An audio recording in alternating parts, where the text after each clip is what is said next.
All right, we have a question for you. Can one of your best friends turn into one of your best lovers? Okay, that's the saucy question put to the test. And Roku's reality show, The Marriage Pact, where friends must decide if they're meant to say, I do. It is hosted by sex and relationship expert Shan Boodram, and today she's here to answer some of your burning questions. First of all, it's so great to have you here. Thank you so much. This is such an interesting concept because I think a lot of people, a lot of women have a male best friend, and there's always a wonder, like, could it possibly happen? So you've done the experiment. So what have you learned? It's fascinating because in my younger years, I think I would get offended if a friend tried to make something more. Like, I thought we were just friends, but it's natural. I mean, as co-hosts, it's almost impossible not to become friends or lovers or enemies, right? Us?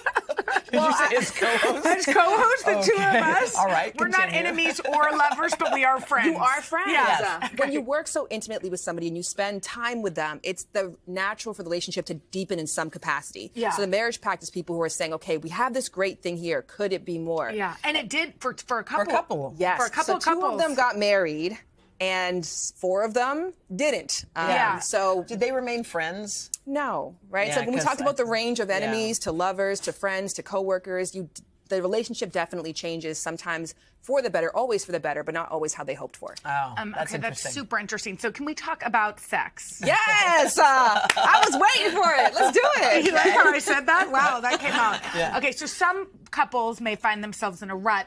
You have advice on this, I'm sure. Absolutely. I mean, I think it's important to note that the brain is not as complicated as we think. So some people are like, we want to spice things up. Let's go to Cancun and do something crazy. Sometimes it's as simple as changing the lighting, changing the time of day, just the little small things that you do. To me, the greatest trick of all time is to be authentic. If I'm not doing this 5, 6, 7, 8 script, and I'm naturally responding to how you smell today, how you feel today, it's going to be different because we're constantly changing. So always try to be mindful, try to tap in with the authentic experience. You're never going to run out of ideas. But if you want to go a little bit crazier than that, I think a good thing to do is think of past, present, or future as a way to introduce things to your partner. Past. What we did in the past, I really love that. What do you think about that?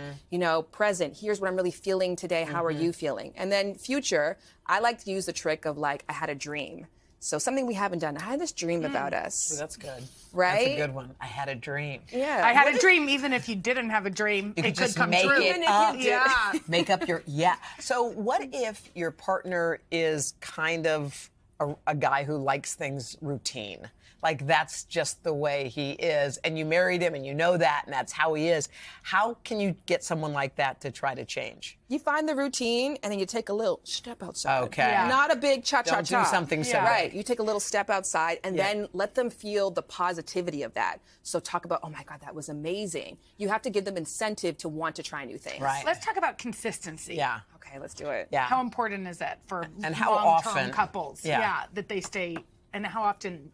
I mean, I know it's different for every couple. Yeah, I think as somebody who has 2 kids, I definitely go through times where Yeah. we're really consistent and times we're not. I spent 6 weeks apart from my husband this summer, Yeah. and Yeah. it was just fine by myself. Yeah. So And it's important not to like get in where you're feeling bad about Yeah. things. yes. Right? And that's the perfect word, is feeling bad, because healthy intimacy should make you feel good, and it Yeah. is additive. But then we also talked about this off camera, that sometimes it's kind of like going to the gym. Yeah. You don't want to do it, but after you do feel better. So Yeah. you do have to encourage yourself, but also acknowledge what way makes me feel good and what's good for the relationship. So every couple is different, but is there some kind of overall number? Like how often? People always wonder, because you don't ask every couple, how often are you guys having sex? We're having it once a week or whatever. Let me flip this and say no more than 2 times a week will you see the benefits. So in terms of the health benefits, we're talking about the big O. But Yeah. if you're having good, connected intimacy that includes that, more than 2 times a week, you're just getting extra credit. It's not really doing much. But for your health, for your relationship, for your self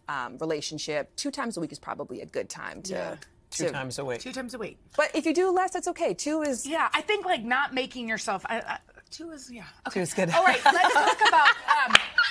You know, you just said you're a mom of 2. Yes. There is something about women's changing bodies that can sort of hinder. You know, like right after you have kids, I'll speak for myself. I wasn't really that into it. Yeah. It can change, but how important is confidence when it comes to Everything. I think especially for women, Esther Perel says women's #1 turn on is themselves. So after my second kid, I definitely felt completely different. So I had to unfollow a bunch of accounts.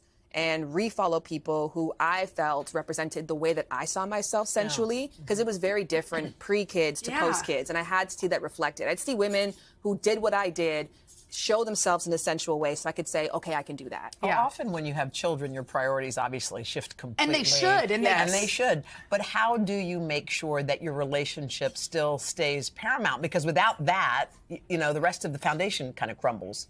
I think you find your flow and you check in for what's important to you. And I think that it's not a one-size-fits-all answer. So each dynamic has something different. You always have to give a little bit more of yourself, but sometimes giving space is actually giving to the relationship. So it's unique. And then you know when you have a family, it's different people at different time need and need more. And if you're willing to be communicative about that and complain. You know what I mean? It's really important to be able to say to your partner, like, I'm feeling neglected. And they're like, girl, I know. It's really hard right now, and I'm sorry I can't give you more. And I see that for you, but just give me some time for this. So I think it's okay to say, to complain, but knowing that things can't change right now.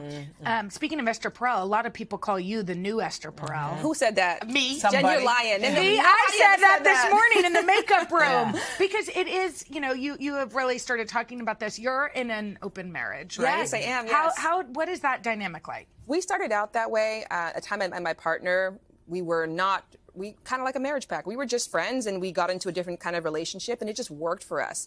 Lack of territorialism, freedom, the trust for each other. So as our relationship grew, it just didn't make sense to change that component because nobody was abusing it. We both felt celebrated. Communication seems the to be communication was Did good. the kids change it, having kids? Well, to be honest with you, I mean, I would call our relationship more free than open because the structure changes. I just don't have the time for anybody else to be my partner right now. If it came up, you know, if some camera person was real cute and I had extra time, it's open. Their eyes have little that hearts in hasn't them. happened. So if it did, I'd have a conversation with my partner. But I think it's important that we trust each other as adults to make our own decisions. And so far, that's worked out wonderfully. So we'll keep it up. Okay. Hey, well, you're awesome. Thank you so much. You can catch Shan on the Marriage Pact. It's streaming for free, by the way, on the YouTube channel. So much Thank you, Hoda.